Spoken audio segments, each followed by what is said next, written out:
Hi everyone, this is Edie, the Salsa Freak, coming to you from the Tucson airport. I am here with the world famous Ambassador of Salsa, Mario B. from New Jersey.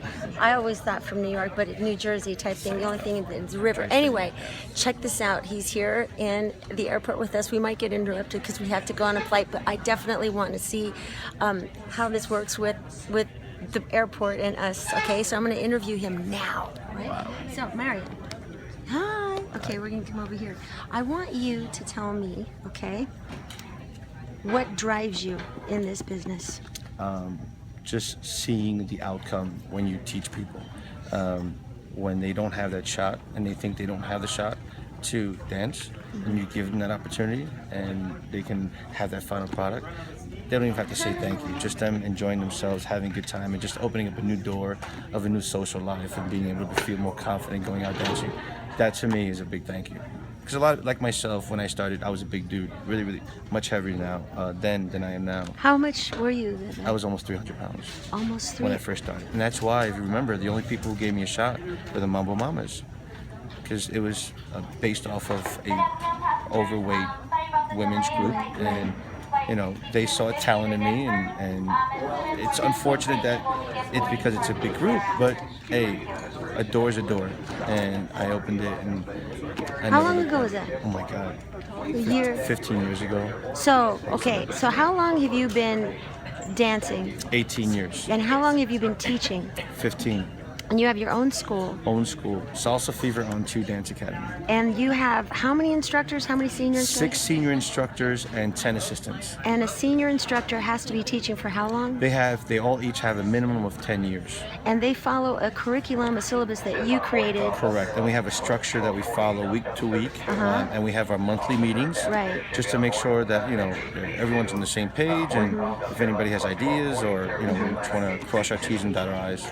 My question to you is, now this curriculum that you created, I noticed when you were talking to me yesterday, you said that, you know, my props always goes to Eddie Torres because he was the father that gave us all of these ideas. Which we wouldn't be having this conversation today if it wasn't for Exactly, Eddie. And I really respect and admire you for acknowledging what he's done for you.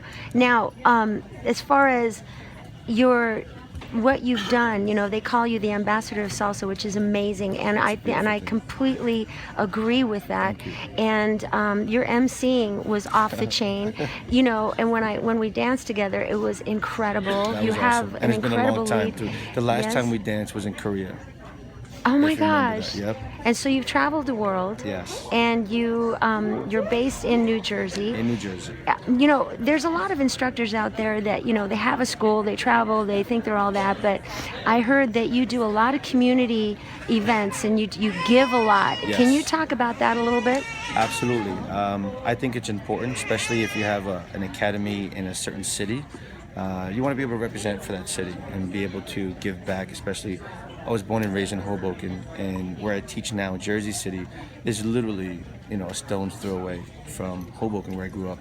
And you know, Hoboken is my heart and soul, and you know, it's just what I love to respect, and I always like to give back, and you know, donate to homeless shelters, teach for community events. Just like last week for Jersey City City Hall, they had their Hispanic Heritage Cultural event, and they asked me to teach a community service outdoor salsa bachata class, and I said yes. I definitely want to do it, not knowing that I was being recognized with a plaque from the city of Jersey City. Wow. So, you know, you never know. Sometimes a lot of people, and I know a lot of instructors that don't do work unless they know they're going to be financially compensated. I don't look at it that way. For me, at the end of the day, you're going to be compensated in some way, and people don't forget the small things, because the small things are what makes the bigger impacts. Wow. Yeah, and I was shocked. I wasn't expecting that. Wow. And so how often do you do these type of community Anytime, you know, anytime they call me, I'm there. Wow. And I people even told me, I'm like, "Yo, you stupid, get paid. You know, you've already paid your dues, you deserve it." it is what it is. You know, like I said, I got a plaque, didn't expect it, just went there to teach. Yeah. I also heard that you were awarded by Yelp. Yelp, number Yelp. one. What happened there? Can you tell us the story? Yes, Yelp loves us. They even sent us a big congratulations box with stickers and say people love you on Yelp and you're voted number one because everyone's comment. We're, I think, out of 5 stars, 4.8 or something like that. Wow. Because of our structure and what we offer to students. What do you mean, your structure? Our curriculum, we're very, just like, you know, if you pay X amount of dollars to go to college, you know, you're expecting to get something, right? There has to be productivity, there has to be a foundation there to know that if I'm paying this, I'm going to get quality. And a lot of comments that I get is when they go to schools, there's so many students that it's that quantity over quality, which I love the quality over quantity.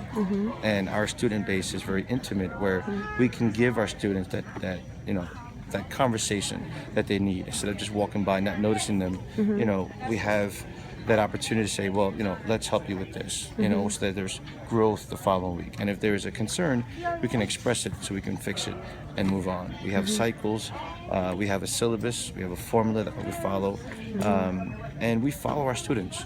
Each student gets a form, like a growth chart, and we have a progress sheet that's making sure that, you know, within that 6-week cycle, you know, they're producing. If they're not, we tell them like a doctor, okay, well, let's prescribe you a little bit of this, a little bit of that, so we can get you better. So, and you also were talking about in your beginners class, you talk about the history of salsa, and that's a prerequisite. What is it called? Pre-beginners, or it's what is called that? pre-beginners, just like pre-K in your school, where you teach alphabets, basic numerical order. I think it's something that a lot of schools are forgetting to teach. Because what people see is the final fancy product, not knowing that there's actually a foundation that creates all that fancy stuff. And we really devote our time 3 days a week, 3 classes a week, where we can teach that foundation for a lot of students. And we get a lot of students. I've been taking classes with so-and-so for 2 years, who can't do a proper CBL, or can't do a proper basic right turn, or can't even dance on time, for that matter. So we give them the opportunity to understand that foundation, because you know, without that solid foundation, you know, there's no proper growth. You know, you just can't really be a good leader or follow. You'll get through it, you know, but.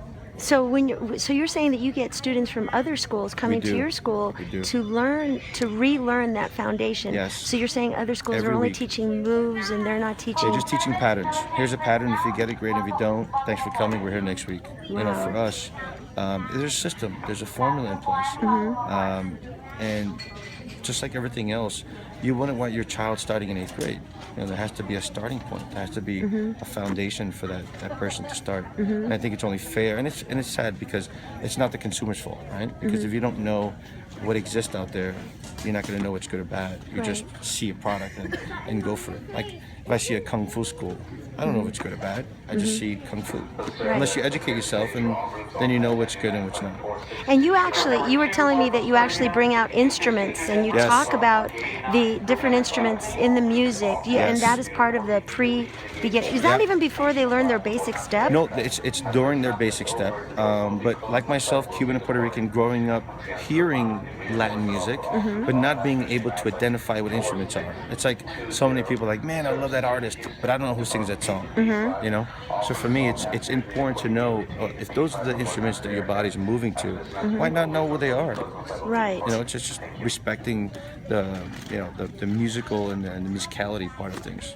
Right, and do you also train your instructors to teach the history of the music as well? I think it's very important to know, you know, if roots? This is the art, where you're coming from. Absolutely, that foundation.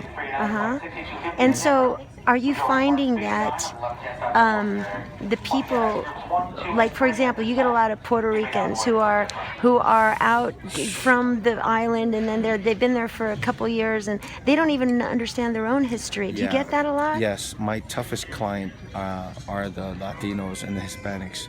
Why? Because they're coming in already with a mindset of this is how it is, because this is what was taught to me in my living room for X amount of years. Right. You know, when you get the Caucasian, the Europeans, the African Americans, the Asians, they're blank canvas. Right. They come in, show it, I got it. Right. But the Hispanics like myself, we think it's a certain way, which is Right. not a bad way.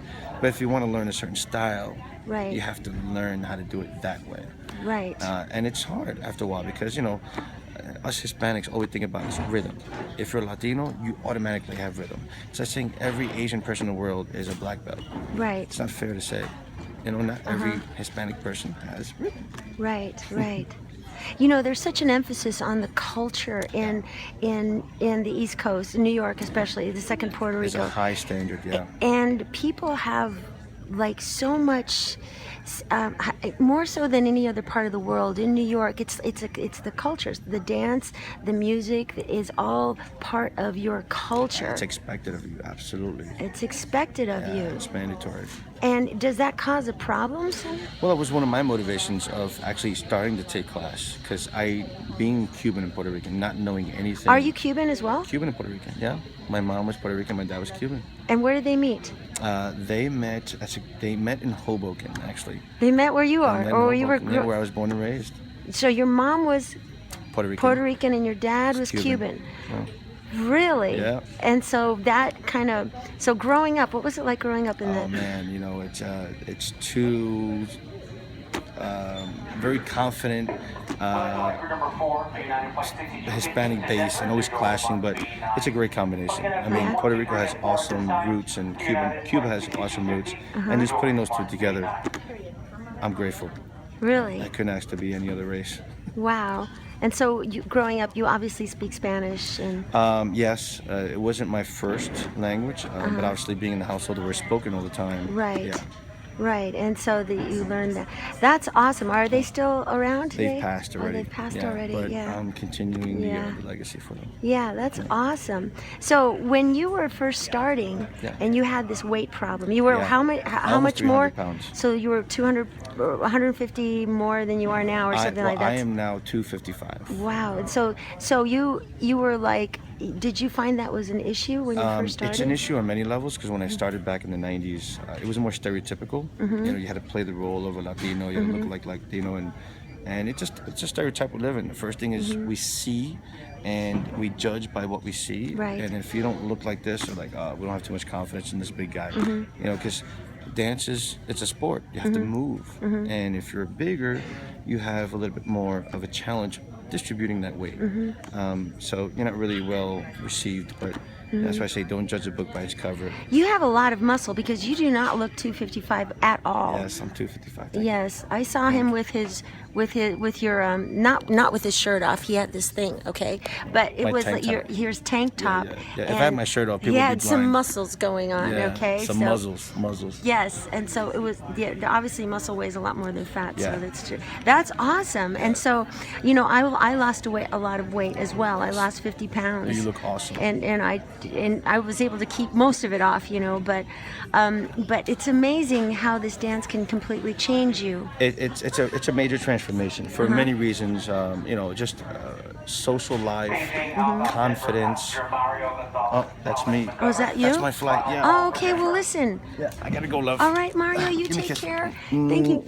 Love you, man. All right, love Keep you in touch, too. all right? All right, ladies and gentlemen, that was Mario. There he goes running to his plane, okay? Anyway, that was an awesome interview of Mario. I learned a lot of things that I didn't know about him just now, and he's a wonderful, wonderful man. I think he's an underrated instructor. Probably one of the most underrated instructors in the world. I took a private lesson with him in Tucson, and he opened my eyes to a lot of ideas and a lot of concepts that I was unaware of, because we just recently transitioned our entire black belt salsa school in Denver to On 2. We teach On 1 at the yellow belt level as well.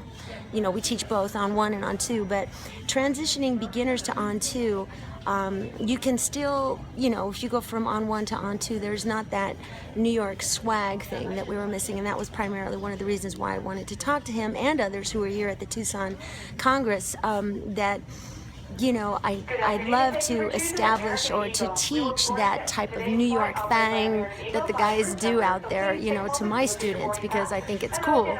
But I don't want to lose the technique, and I knew that Mario had really good technique, so that's why I took a private from him. But anyway, it was really fun interviewing Mario, and I hope you enjoyed this small interview. There's going to be more coming very soon, okay? Edie, the Salsa Freak, signing off.